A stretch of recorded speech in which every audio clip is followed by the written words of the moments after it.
Now, the most fun in the world, Liz Peek, columnist at The Hill, Fox News contributor, and Steve Moore from the Committee to Unleash Prosperity Hotline and FreedomWorks here on set with me. This is like totally awesome. I love this. Thanks, kids.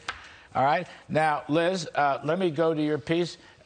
Did Biden's Build Back Better build back his support better? You talked about it in your most recent column.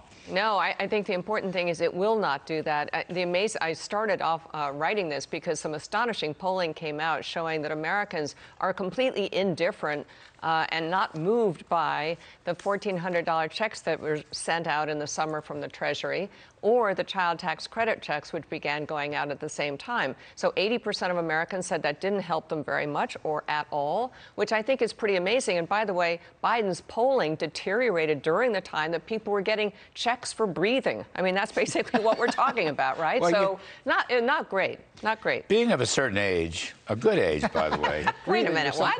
You quote the Beatles. Yes, that's true. Money can't buy you love. That's what you're saying about this because that's spending. what they're trying to do with Build Back Better. Just all these incredible new programs, which, as we have been discussing, cost a fortune. And I think Americans are like totally aware of the fact that it's causing inflation, the past spending and the future spending, and they're not on board with these programs. Yep. Now, Steve Moore, being of a certain age, is this bill dead? Seriously, is it dead? I was just going to go there with this. I don't know if it's dead, but it's flat on its back, and we're doing the count, and we'll see if it can pick itself up. Those two things that you mentioned were really important, the inflation report and the CBO report. But don't forget what we talked about last week was Joe Biden's comments, where he just ripped that bill. I mean, incredibly aggressive. Joe Manchin's comments. Joe Manchin. Yeah. Now, how do you dial that back? When he said this bill is bad for America, it's bad for West Virginia, it's going to increase the deficit, it's going to, increase inflation.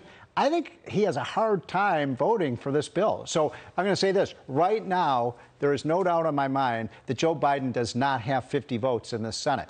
And, folks, remember, if Joe Biden sticks to his guns and says hell no to this bill, it's dead because there aren't 50 votes for it. So that's why this is so important. Well, even today, his comments before the Biden phone call were very aggressive, very realistic, pointing out the two numbers, CPI and CBO. He's let me just backing off. A little caution here. I mean, Joe Biden is a politician. I always say there's a good, Biden and a good Manchin and bad Manchin. So he shifts back and forth. But right now, he seems firmly implanted in the no camp. And by the way, in West Virginia, this bill is unbelievably unpopular. So I think he's doing his job. He's representing his constituents. And I don't know why there aren't more moderate Democrats out there doing the same thing. By the way, what's happening this week? The Federal Reserve is meeting. We're going to hear a lot about inflation over the next several days. And I don't think that helps this bill either. Yeah, we've got former Governor Kevin Warsh going to be here in a minute. But Liz, to your point about money can't buy you love, even all these liberal polls coming out. Yeah. You had NPR Marist poll, right? Nearly 8 in 10 Americans say they were only helped a little or not at all by the $1,400 cash payments. The child credit was barely discernible. 76% said they weren't helped at all by the $300 a month.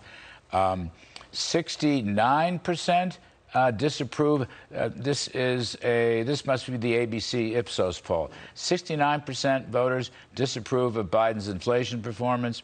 57% disapprove of his economic performance overall. 51% don't want climate change. 55% say he's doing a lousy job on Russia. 63% don't approve of him on immigration. Scott Rasmussen, who is a conservative pollster, shows the same numbers, only Scott focused more on taxes. Nobody wants their taxes to go up either. So I know it's the Christmas season, but he's having a rough year. Well, all of his own making, in my view. Yeah. I mean, I would say the COVID outbreak, Delta and now Omicron, is certainly something he couldn't have control of. But all the rest of this stuff is totally of his own making, and it's only getting worse. I mean, he is doubling down on spending, on telling people it's not going to cost anything. Unfortunately, he keeps saying things that are so not credible that now, astonishingly, in those liberal polls, his trust and dishonesty numbers are way upside down, like 10 points negative on whether he's honest and trustworthy. For Joe Biden, that is really a red flag, because I don't know how you turn that around. Guess whose poll numbers go up as Joe Biden's go down? Tell me.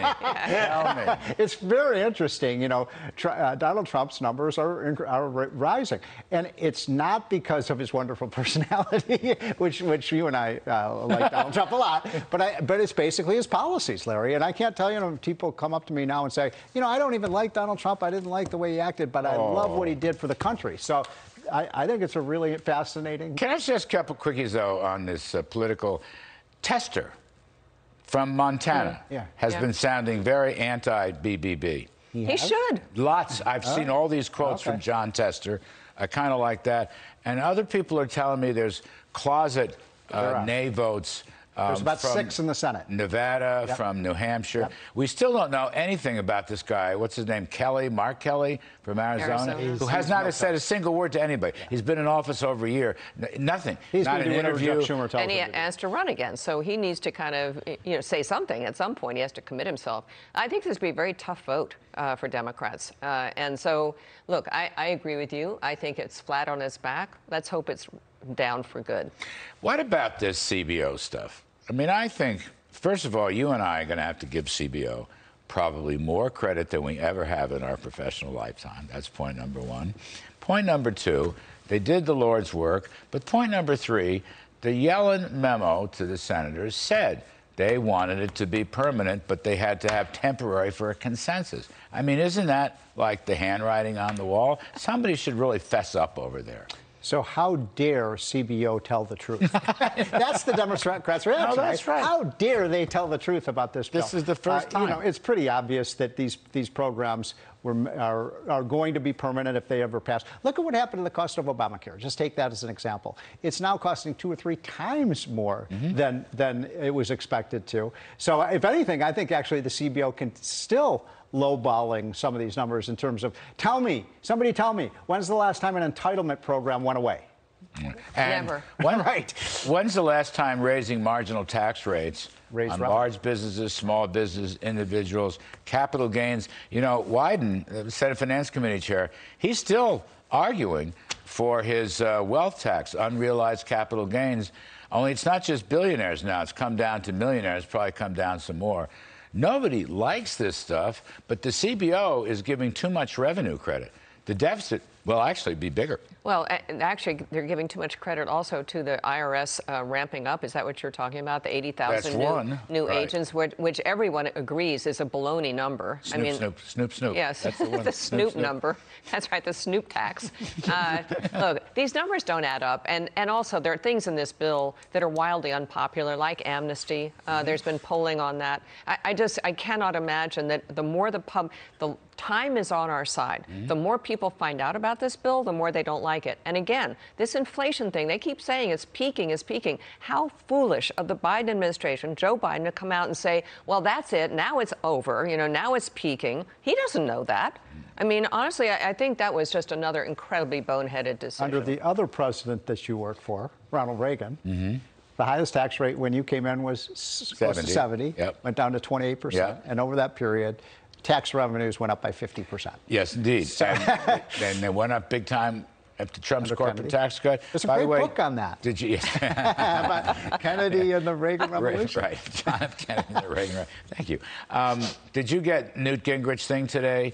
He wants to, the governorship in Georgia, eliminate the state income tax. We're going to explore that more. I mean, get Newt on. It's a terrific idea. And it'll get that campaign out of the mud, which is where it is now for that governorship. So that'd be cool. And he mentioned, I think he mentioned you, or he mentioned... Yeah, he and I talked about this. Our vision is to make the entire South, all the South, a no-income tax zone, like Texas and Florida and Tennessee. How are New York and Connecticut and New Jersey going to compete with an entire region of the country? They're going to start by outlawing right-to-work states. That's what they're going to do, right? And that's what they want to do. That's what they want to do. Yeah. They'll never get it, but that's what they want. Last one, Liz, because Steve was so harsh on President Trump's personality. I love the guy. I just want to read a nice thing, okay? Every now...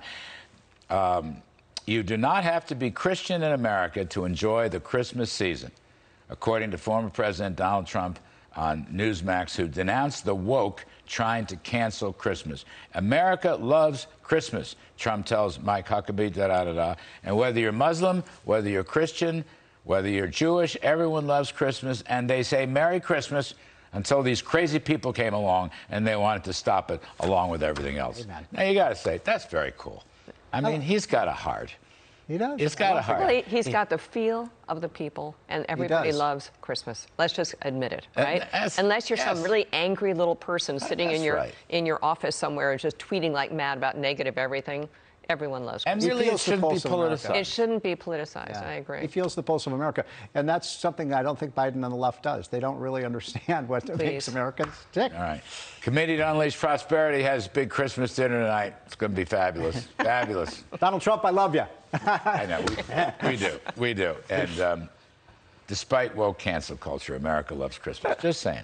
Thank you, Liz Peek and Steve Moore on set. Really good. Hope we do it again soon.